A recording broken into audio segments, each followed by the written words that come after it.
Maayong adlaw mga bro. Gusto lang na kong i-share sa inyo sa atong Brother Elmer and Family Diaries, no? Mao na tong channel o akong gustong i-share sa inyo nga adlaw karon nga Biyernes Santo na ata sa San Miguel, Compostela, no? Boundary ni sa Bantakan o sa Compostela, Bantakan ni Bataan, no?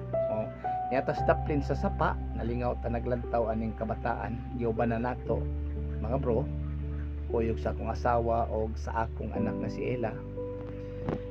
Kumikan kay Biyernes Santo lagi suroy-suroy ta dinhi, naglantaw sa kinayahan sa kanindot sa mga talan-aon, labi na sa daplin sa sapa hilig mangitaan ni mga bro.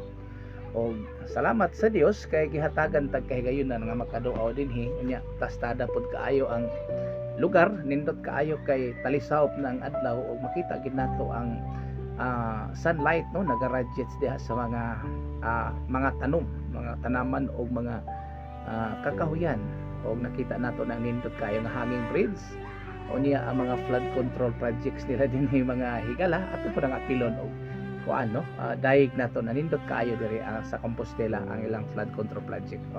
Wala kay nakitang guba, no, nya kalit na tingala ko kay dunay nagsininggitay o giay ang akong pag-umangkon kining nakita nato karon nangatuwad na nito kay nangahulog na des kusog kaayo nga agos sa tubig. Mayo gani kay to the rescue dayon ng akong asawa o iya ra dayong natabang mo to nga perte na kong kuyawa oy kay imbis mo anhit aron magsuroy-suroy aron maglipay-lipay nahimo naman hinuong kakuyaw ang atong naangkon mo to nga.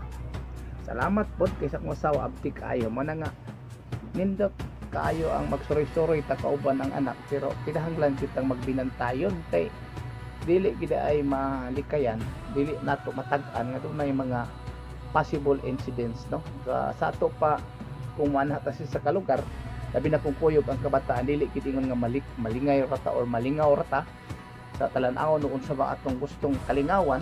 Importante ato gid ang tan-awon ang mga bata kay daghan kayong possibility sa rest, no, labi na kusog ang current sa tubig kan sa dam niya natibo dito sa usa ka lugar unya ako gikahadlokan kay duna bay mga batang dito nga nag-atang anya basig mapasok, no, dito matod pa nila simba ko lang, no, pamantanangan doy ana pero salamat sa Dios nga ang Dios gihapon naghatag natong protection. So bulahan gyud kung sa mataglakaw nato adunay mga pag-ampo nga himuon protection sa Ginoo nga atong pangayoon aron nga mahimo nga safety gyud ang atong biyahe. Matuhuman ato ni desisyon mi nga mapauli na lang total hapon naman pod nagpaabot ang among mga kaubanan dito og unya bilisay mi nga mauli na lang. So tama na tong experience, tama na ito nga kasinatian within this day. So salamat kayo sa maong mga kalipay kauban at pamilya. To God be all the glory.